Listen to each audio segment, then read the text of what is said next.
What's up, YouTube? Welcome back. I have a really cool pistol I want to share with you today. This is a SIG Sauer 1911. This is the Nightmare Carry Fastback. Nightmare Carry Fastback because it's got this round butt on it. It's made for concealed carry. This one's chambered in 357 SIG, a very awesome chambering.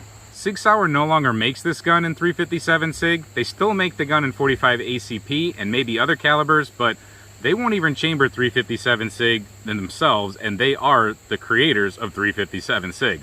Pretty ridiculous. So as a result, availability is very low and prices, of course, very high. So you still can find them, you just have to hunt hard for them. Camera guys, should we go over the ammo or the gun first? Do the ammo. All right, let's do the ammo. So let's talk about what 357 SIG is really quick for anybody that doesn't know or they're just a little bit confused about it. So starting over here, we have the 45 ACP, the 10mm, and the 40 caliber. And then we have a rooster.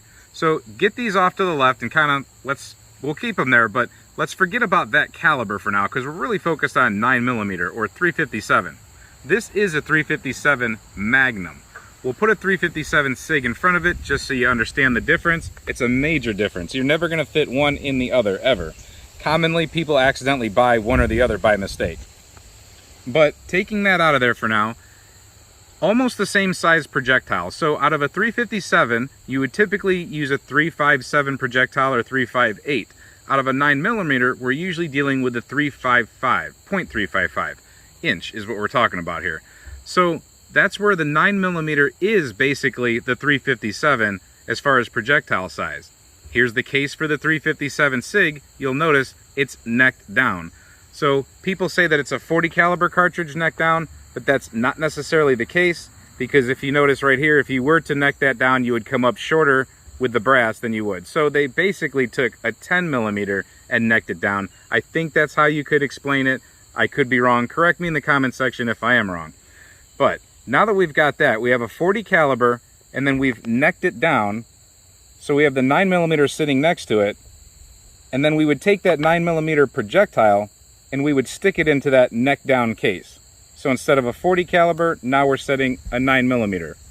0.400 over here and 0.355 over here. Sorry, I'm dropping my stuff everywhere, but you get the idea. You take the 10mm case, trim it a little bit, shorten it, stuff a 9mm in there, then you have the completed 357 SIG round.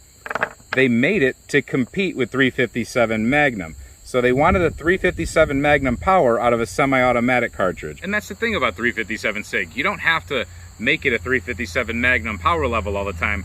You can get a lighter loading or load it lighter yourself to make it very comfortable. It does have a wide spread. You can buy factory loadings that are loaded down very mildly, and then you can crank it up yourself or buy things like Grizzly ammunition, which we will be testing, that take it to the max. And actually, it's a pleasure to shoot out of the 1911 platform. The 357 SIG should be something that 9mm lovers really like, but for some reason it doesn't have that following. It's a dying cartridge, and that's a shame. It's starting to get a little bit more popular in certain circles, and thank God a lot of gun tubers, YouTubers, they've been making more and more videos about it. So thank you to everybody that's been making videos. It really needs to be revived. It's a great cartridge, and I don't understand why anybody who's a fan of 9mm, if you're a fan of 9mm, you should definitely be a fan of 357 SIG, because really it's a super hyper 9mm, and that's the end of story. There's no way around it. It's a really fast 9mm. So let me show you a little bit about this beautiful pistol. So what really stands out to me about this gun right off the bat is the color scheme. So, you know, aesthetics are definitely something we look for in firearms sometimes, especially when they're expensive ones. This black with the stainless contrasting itself is really awesome. These are G10 grips. They look like they'd be plastic, but they're not. They're SIG Sauer G10 grips. I like these type of slide serrations right here. These are easy to grip. They're not the tiny little ones that just scrape your finger dust off all the time. These are very nice and comfortable to grab. We have an external extractor here. The sights on this firearm are the 3-dot white sight Novak setup, and that is personally my favorite, the Novak. Not necessarily the white sight or the night sight. I do like white sights though, so close enough to being 3-dot white. They're 3-dot night. You notice we have a skeletonized hammer back here, little semi-skeletonized part there. Very clean gun other than that. They don't have a rail on it. They don't have anything crazy weird. They did skeletonize the hammer, and that looks pretty cool. It does have an adjustment in there for travel. We do have some very nice checkering. This is about the perfect amount of checkering for a front strap. It's not too aggressive, but it does not let the gun wiggle in your hand at all. The checkering on the back appears to be aggressive, but it's actually a little bit smoother, but it does do a good job of stabilizing the back of your hand into the gun. We do have a speed bump here, whatever you want to call that, on the safety. I really like that because you're able to get a very positive grip on that safety. You don't accidentally miss it. Sometimes with 1911s, if you don't apply the right kind of palm pressure here, you won't get that, but these speed bumps always help. This gun is not ambi, and I do not prefer ambi on 1911s. I know there are advantages to it, but I personally never prefer it. On this side, again, very clean, just Sig Sauer 1911. Very nice safety here. Let me go ahead and actuate it a few times. It's just the perfect amount of tension. It feels a lot like my Colt Delta Elite. I really like it. It's big enough to grab. It's got a few serrations on there, but it's just the perfect safety for flicking on and off. It's the perfect safety to go ahead and hold down and ride if that's your style of shooting. In my opinion, we have a perfect size safety with a perfect amount of tension on it. And for where I usually ride my thumb, this is the perfect size and feel to this takedown lever / slide stop. The barrel's just simply marked 357 SIG, Sig Sauer. So staring down the barrel of a 357 SIG, we have a pretty cool contrast of colors here. Bushing barrel, no crowning or anything, but very nice looking. For those of you that want to see fitment, we're doing pretty good here. We don't have a whole lot of daylight in there. It's not like the Nighthawk, but it's definitely not like a lot of 1911s out there. If you can I'll try to brace the bottom here, and I'll try to give the slide a little bit of wiggle. Little tiny bit of wiggle in there. Go ahead and open it up a little bit. I don't know if you can see it, but there is just a little bit. Like I said, it's not a Nighthawk, but it's pretty darn nice. It actually feels a lot tighter than it looks up here. Now the magazines we're using are marked 40 Smith & Wesson. But like I said, the 40 Smith & Wesson size case, or 10mm size case, is what we have here, just the front's neck down, so they work perfectly fine. This is an 8-round magazine, so 8 + 1 in the gun means this gun carries, with this magazine with a plastic butt plate, 9 rounds. So without taking the gun apart, because the insides of 1911s are kind of boring, there's the ramp. It's kind of shiny, but it needs a little bit of work just to get it polished back up again. But for those that want to know, that's what it looks like. Flipping it over, you can see that it's a Series 80. And for those of you that are wondering what a Series 80 is most 1911s are going to be a Series 70 or a Series 80. The Series 80 is the updated model with an extra drop safety in there. So please excuse my trigger finger, it's a little weird now. I was violently attacked by my hedge trimmers, but let me show you the trigger on this gun.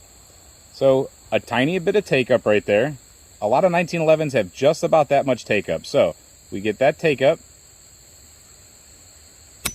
and boom, there it goes. That hammer back again. Let me show you the reset this time. So a little bit of take up, boom. Then the reset is right there. Again, take up, you're at that wall. Very nice clean break. Reset, right there. So we have 2 boxes of Spear ammunition. We have the Lawman 125 grain full metal jacket, and we have the Gold Dot 125 grain Gold Dot. Let's load her up and get to shooting. All right, we're about 25 feet off those targets. I think I have 9 in the gun. Let's have a little fun.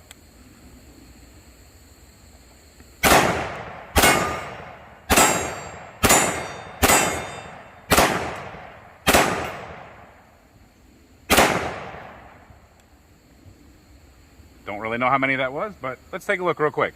So for some reason I can hit this one a little bit in the center, and this one I'm tracking a little bit high. But I did get my clay over there. Let's see how we do with 9 rounds of Gold Dot.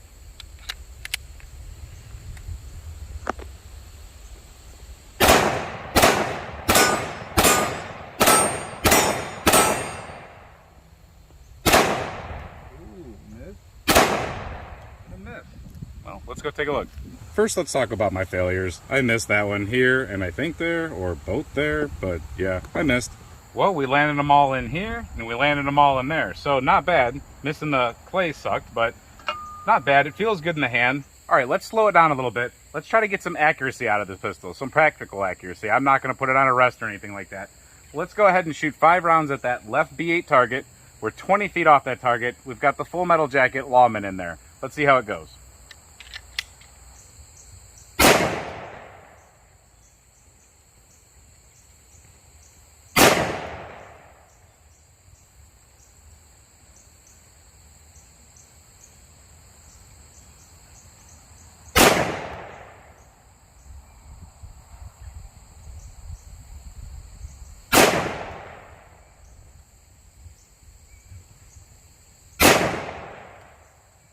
I think that's going to be pretty nice. Let's take a look. So I'll take that just about every day. We got 1 on the X, and then we got 4 over here. Very good accuracy out of the SIG Sauer. Now, I will say that the other SIG Sauer 1911s that I've shot have been extremely accurate, and they've all been 3-dot white sights, so you don't always need a red dot, but 1911s are pretty nice with the trigger and everything too. They do lend to being very accurate, and it shows. Now let's try the same thing with 5 gold dots.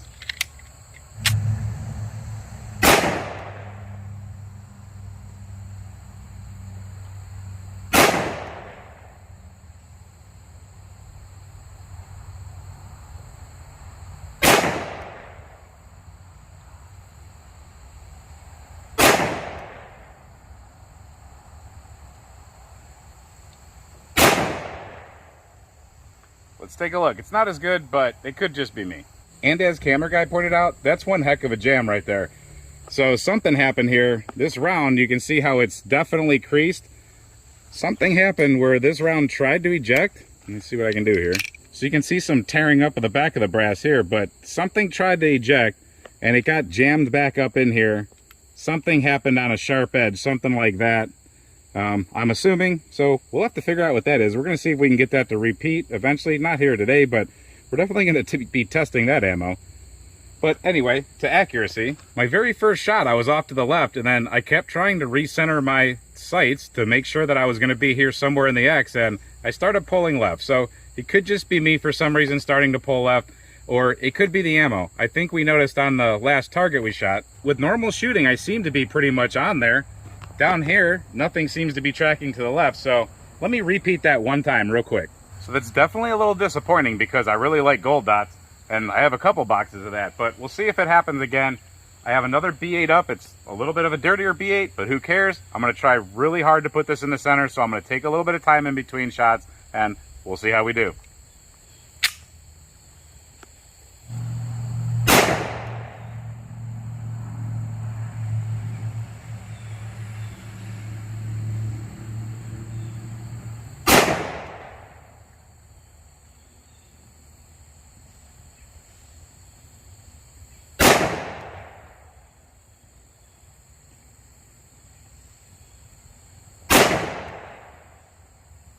That one was a little bit funny. I didn't have the best shot there, I can tell you that.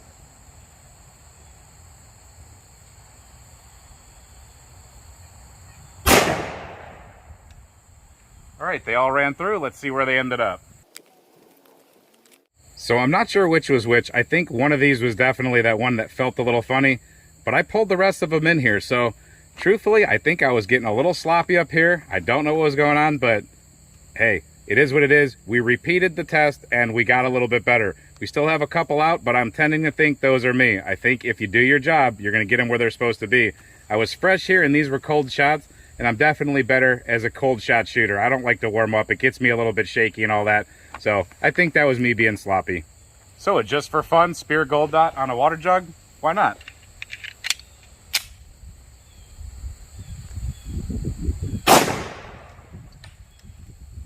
That did a little trick on it. Gold dots are pretty dangerous to water jugs. So overall, I think this is a really cool pistol. I need to get better with it. I need to practice. It's kind of new to me, so I don't want to carry this a lot. It's really nice. I don't want to scratch it up. Even leather holsters will put wear on guns. There's a tiny bit of wear in here, but I'm going to try to keep this one nice. We're going to do a lot of testing with it with our 357 SIG ammo test series, which has already started. So some of you have already seen this gun, but I definitely wanted to show you the finer details and do some just regular shooting with it.